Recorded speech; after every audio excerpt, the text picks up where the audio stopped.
Anggota Komisi B Bidang Ekonomi DPRD Sulsel, Heni Latif, mengimbau pemerintah provinsi untuk segera menstabilkan harga bahan pangan untuk menjaga upaya daya beli masyarakat jelang memasuki bulan suci Ramadan.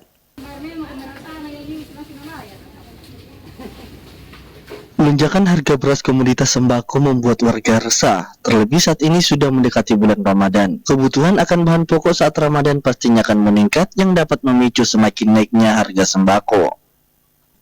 Anggota Komisi B Bidang Ekonomi DPRD Sulsel, Heni Latif, mengimbau pemerintah provinsi untuk sengaja menstabilkan harga bahan pangan untuk menjaga upaya daya beli masyarakat jelang memasuki bulan suci Ramadan.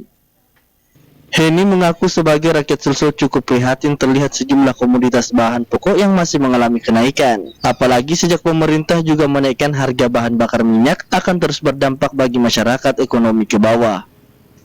Ketua DPC Gerindra Sopeng itu berharap keseriusan dari Disdak Sulsel untuk memastikan harga-harga bahan pokok dapat turun sebelum bulan puasa, serta memantau para pedagang untuk memastikan agar tidak menaikkan harga yang telah ditentukan dari harga eceran tertinggi. Sebaiknya kalau memang bisa, kita ini harus sidak ke lapangan, ya, apa faktor penyebab sampai seluruh pedagang menaikkan harga bahan pokok.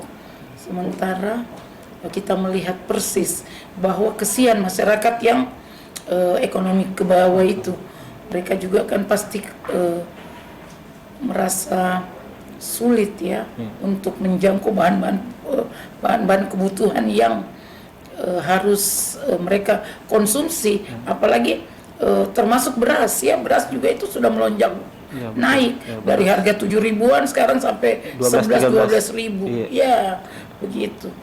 Ya memang perlu perhatian khusus dan serius dari pemerintah. Ia menambahkan perlunya perhatian khusus dan serius dari pemerintah terkhusus Disdak perihal kenaikan harga bahan pokok yang masih dirasakan masyarakat Sulsel imbuhnya. Ardi Jaho, Slebes TV.